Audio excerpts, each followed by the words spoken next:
सहना भवतु सहनौ भुनक्तु सह वीर्यं करवावहै तेजस्विनावधीतमस्तु मा विद्विषावहै। ओम शांति शांति शांति। वैदिक जीवन पद्धति की इस कक्षा में आप सभी का हार्दिक स्वागत है, अभिनंदन है। परमपिता परमेश्वर उस जगदीश्वर ने हम सबको इतना सुंदर जीवन दिया है और इस जीवन का हम सत्कार करें, इसका परिष्कार करें, सुसंस्कार से युक्त होकर के संसार का उपकार करें, क्योंकि संसार का उपकार करना यह हमारा परम कर्तव्य है। इससे हमारे आत्मोन्नति का पथ प्रशस्त होता है। आत्मोन्नति, आत्म कल्याण, इस संसार का कल्याण ही हमारी नियति है। अर्थात मनुष्यता यही है कि स्वयं भी श्रेष्ठ जीवन जिए और दूसरों को भी उसके लिए प्रेरित करें। सत्संगति से, सुमति से, सामंजस्य से, सौमनस्य से अच्छा जीवन जीने का, सच्चा जीवन जीने का हमको प्रयास करना चाहिए। और उसका उपदेश हमको इन वेद मंत्रों में मिलता है कि हमारा जीवन सुमति से, शक्ति से, भक्ति से, मुक्ति से युक्त होना चाहिए। ऋग्वेद के चतुर्थ मंडल के 44वें सूक्त का आरंभ करेंगे। 43वें सूक्त में भी एक अंतिम जो मंत्र है उसका भी स्वाध्याय करना उचित है। बहुत ही सुंदर भाव है। फिर इसके बाद हम 44वें सूक्त का आरंभ करते हैं। तो अंतिम मंत्र जो 43वें सूक्त का, उसको आपके समक्ष लिखता हूं, फिर 44वें सूक्त को पढ़ेंगे। ओम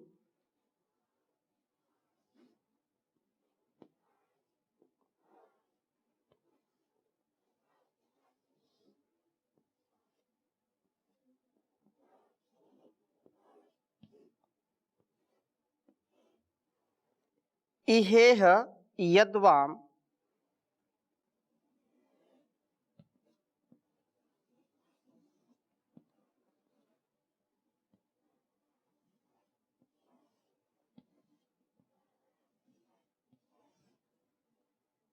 इहेह यद्वाम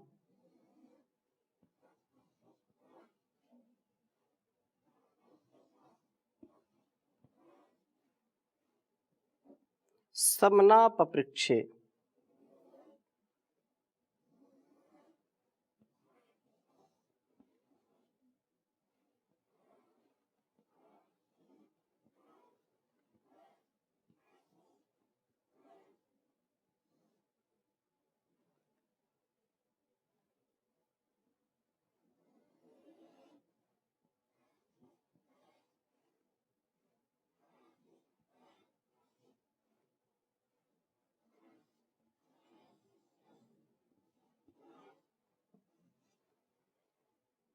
सेयमस्मे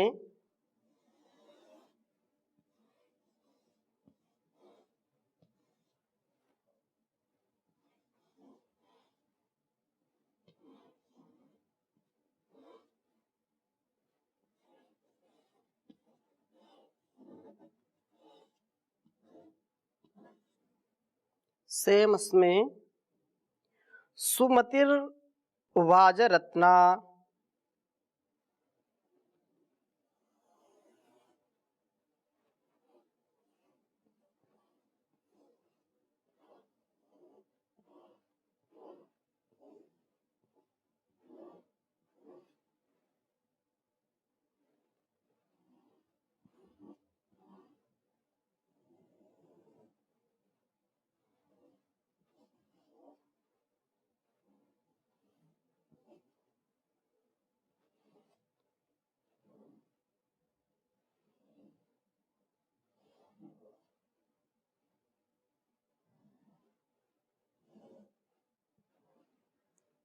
सुमतिर्वाज रत्ना उरुष्यंतम जरितारम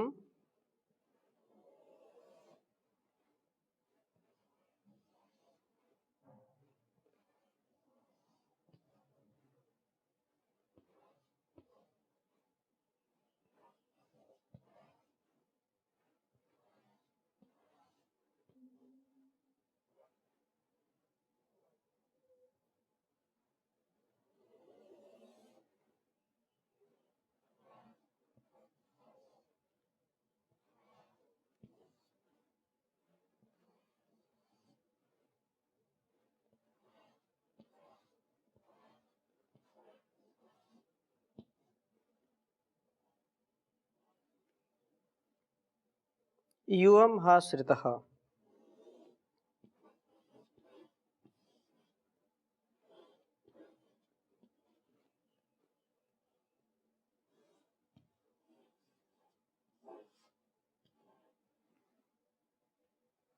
श्रितः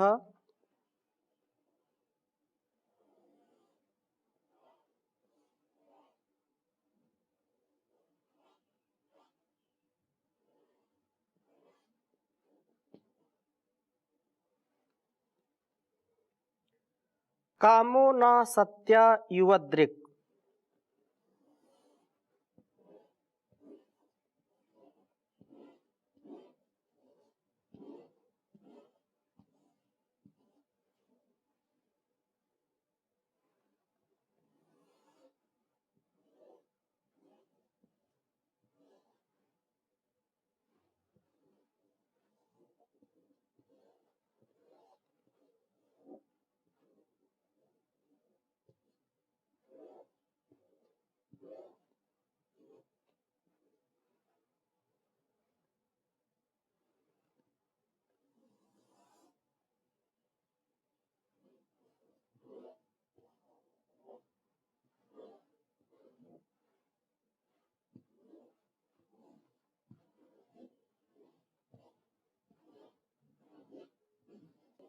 युवदृक् ऋग्वेद के चतुर्थ मंडल के 43वें सूक्त का अंतिम मंत्र है यह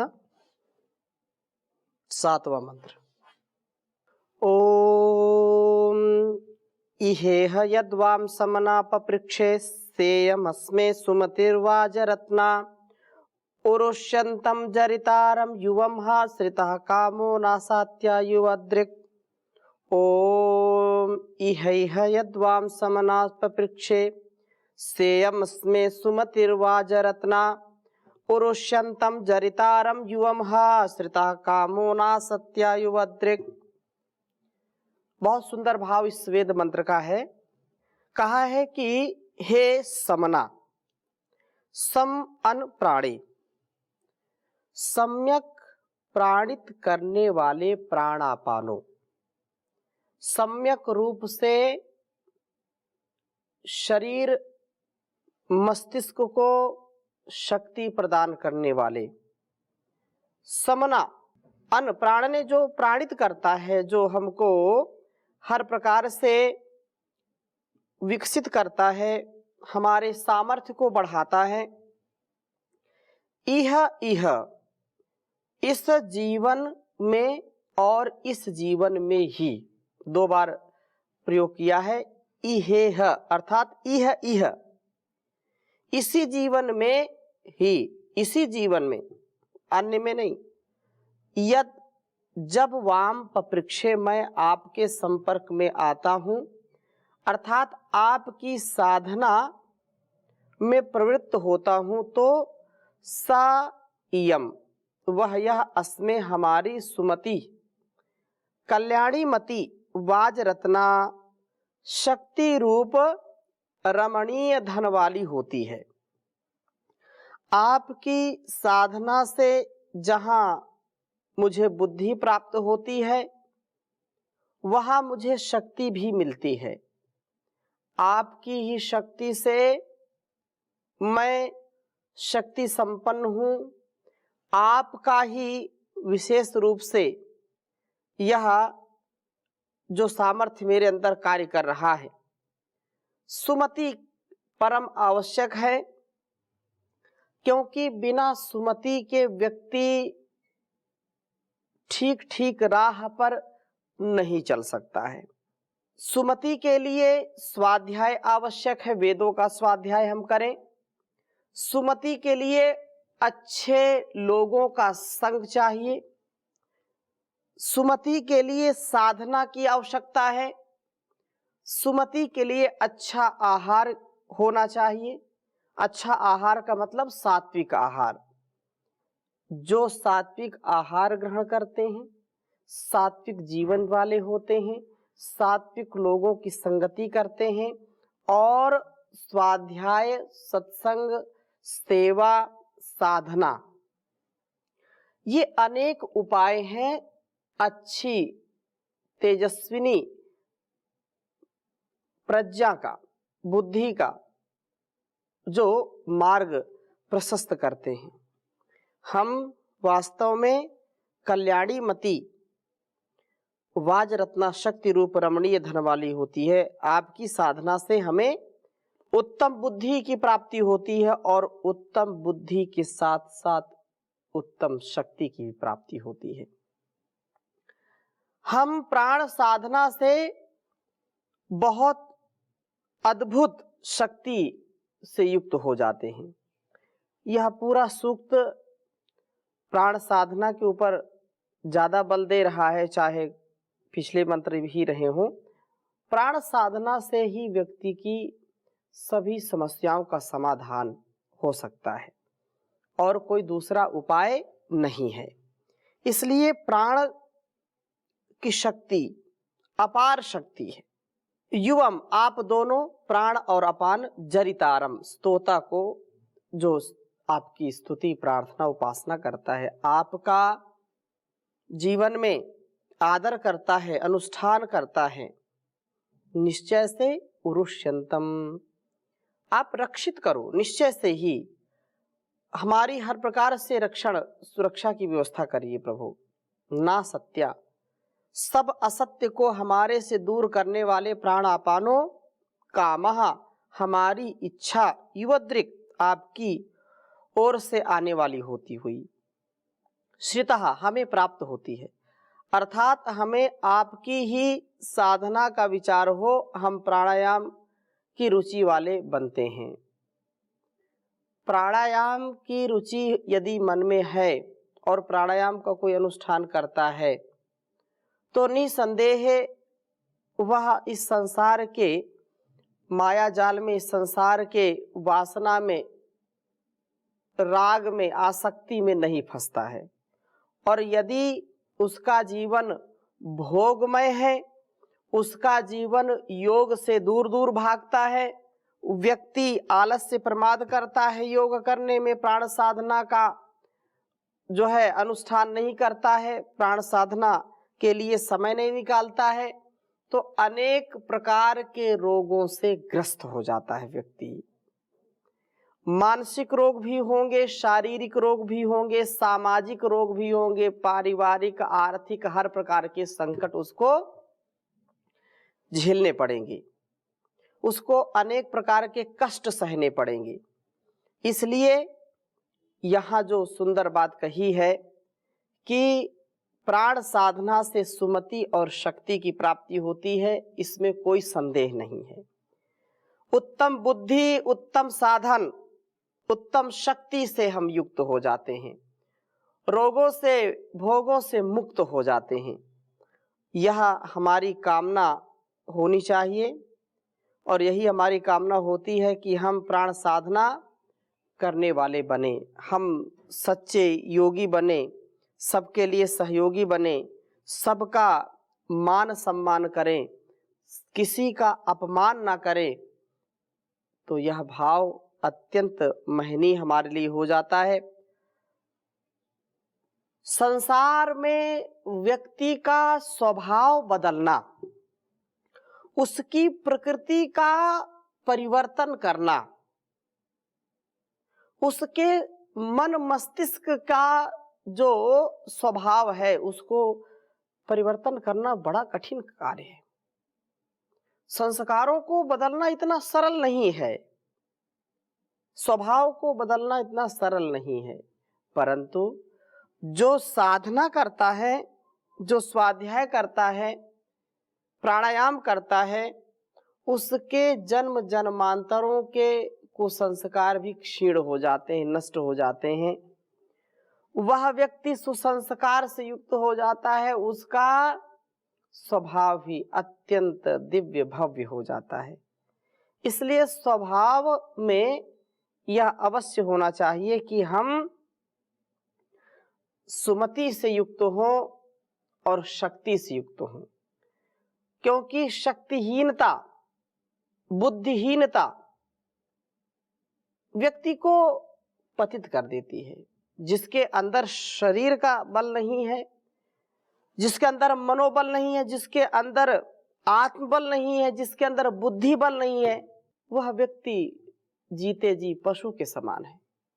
इसलिए इतना तो कम से कम होना चाहिए, सुमति हो और शक्ति संपन्नता हो, तभी हमारा जीवन अत्यंत महनीय होगा। हम इस लोक में, इस धरा में शुभ ही शुभ करते चले जाएंगे। यहाँ जो बार बार ये बात कही है, इह है, इस संसार में, यही बात केनोपनिषद में भी कही है। इह चेद वेदी तत्सत्यमस्ति, नाचेदिहा वेदीन महति विनष्टि, भूतेषु भूतेषु विचित्य धीरा, प्रेत्यस्मा लोकादमृता भवन्ति। कि इस संसार में हमको यह सुंदर जीवन मिला है, सुंदर शरीर पाकर के यदि हम उस प्रभु का गुणगान नहीं करते, उसकी भक्ति नहीं करते, अपने आत्मोद्धार के लिए कार्य नहीं करते, तो महान विनाश हो जाएगा। और यदि यह चेद अवेदित सत्यमस्ति, अगर हम इस जीवन को सत्य करना चाहते हैं, जीवन की सत्यता, इस जगत की सत्यता, इस जीवन की यथार्थता को समझ करके अपने आत्मोन्नति के लिए कार्य करते हैं, तो यह चेद अवेदित सत्यमस्ति, उसको यदि ये जान लिया, उस परमपिता परमेश्वर के स्वरूप को समझ लिया, संसार के स्वरूप को समझ लिया, और इस प्रकार से समझ करके आत्मसात करके जब ऊर्जा का संचार होता है तो हमारा उद्धार होता है। न चेद इहा वेदिन महति विनष्टि। और यदि नहीं उसको जान पाए, केवल भोग भावनाओं में ही बहते रहे, तो ये हमारे लिए अत्यंत घातक होगा। इसलिए हम इससे बचें। ऐसा जान करके कितने हमारे धीर गंभीर विद्वान लोगों ने अपने जीवन को चमकाया, अपने जीवन का उद्धार कर लिया। तो सुमति और शक्ति दोनों के लिए प्राण साधना परम आवश्यक है। बुद्धि की शुद्धि बनी रहे और शक्ति संचार हमारे अंदर हो। इसी प्रकार से आगे 44वें सूक्त में भी बहुत सुंदर बात कही है। और प्रथम ही मंत्र में कहा, ओम तम वामरथम वयमद्या हुवेम प्रथुरज्रयमश्विना संगतिम गोहो, यह सूर्यां वहति वसुंधरायुर्गिवाहसं पुरुत्तमं वसूयुम। कहा कि हे अश्विना, हे प्राणापानो, हम आज आपके उस शरीर रथ की पुकार करते हैं, तो हम अपने जीवन को श्रेष्ठ बनाएं, श्रेष्ठ आचरण से युक्त हों। इसके लिए नित्य प्रति योगा अभ्यास आवश्यक है। प्राण अपान की साधना परम आवश्यक है। प्राण साधना से हमारा एक एक सेल, एक एक कोशिका पूरी स्फूर्ति से युक्त होती, स्फूर्ति में बन जाती है। और बुद्धि भी हमारी ज्ञान पूर्वक बहुत ही तर्क वितर्क से परे होकर के शांत आनंद की अनुभूति करती है। इसलिए सुंदर ज्ञान पूर्वक स्तुति वाणियों को धारण करने वाला, निरोगी उत्तम निवास वाला यह हमारा शरीर बनता है। ये बात यहाँ पर कही है 44वें सूक्त इस प्रथम मंत्र में। यहाँ इस मंत्र में सुमति की बात कही है और यहाँ पर संगतिम की बात कही है। गो संगतिम अर्थात सत्संगति और विमल मति से पत्थर मन कुंदन बन जाए।